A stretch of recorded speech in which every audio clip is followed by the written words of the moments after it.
எங்களுக்கு எதிராக உங்களை நிறுத்துறாங்க அப்படின்றது இது வந்து ஒரு தவறான கற்பனை. இது என்ன கொண்டு போய் அப்படி என்ன ஒரு டூலா யாரும் பயன்படுத்த முடியாது. அந்த அளவுக்கு நான் பலவீனமா இல்லை. என்னை போய் என் சமூகத்துக்கு எதிராக நிறுத்துறது அல்லது என்னை போய் வந்து ஒரு நண்பர்களுக்கு எதிராக நிறுத்துறதுங்கிறது யாராலையும் முடியாது. நான் எனக்குன்னு ஒரு சுதந்திரம் இருக்கு, எனக்குன்னு ஒரு குறிக்கோள் இருக்கு. நான் வந்து ஆரம்ப காலத்துல இருந்து எனக்கு உள்ள தனித்தன்மை அதுதான். அப்ப அவர் வந்து என்ன சொல்றாருன்னா, நீ எங்களுக்கு எதிராக உங்களை நிறுத்துறாங்க, நாங்க உங்களை விட்டுற மாட்டோம் அப்படின்னா இது வந்து ரொம்ப தவறான ஒரு கற்பனையான ஒரு கருத்து. அப்படியே நான் அப்படி பேசியிருந்தா அண்ணா என்ன இப்படி ஒரு ஸ்டேட்மெண்ட் வந்திருக்கு, நீங்க விட்டீங்களான்னு கேட்டுருக்கணும் என்கிட்ட கூப்பிட்டு. அப்ப என்ன நீ அண்ணனா பாக்கலையே, தம்பியா பாக்கலையே, அண்ணன் தம்பி உறவு அந்த இடத்துல இருக்கிற மாதிரி தெரியலையே.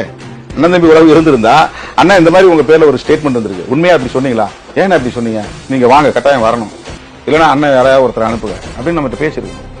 இதுவரையும் யாருமே என்ன வந்து பேச தம்பி கூட யாரும் என்கிட்ட வந்து தொடர்பு இல்லை. அப்ப இது என்னாச்சு, டைவர்ட் ஆகுது பாருங்க. ஆம்ஸ்ட்ராங் படுகொலை, அதுல சம்பந்தப்பட்ட ரவுடிகள் யாரு, அதுல சம்பந்தப்பட்ட முக்கிய புள்ளிகள் யாரு, அந்த விவாதத்தை விட்டுட்டு திரும்ப ரஞ்சித் பிரச்சனைங்கிற மாதிரி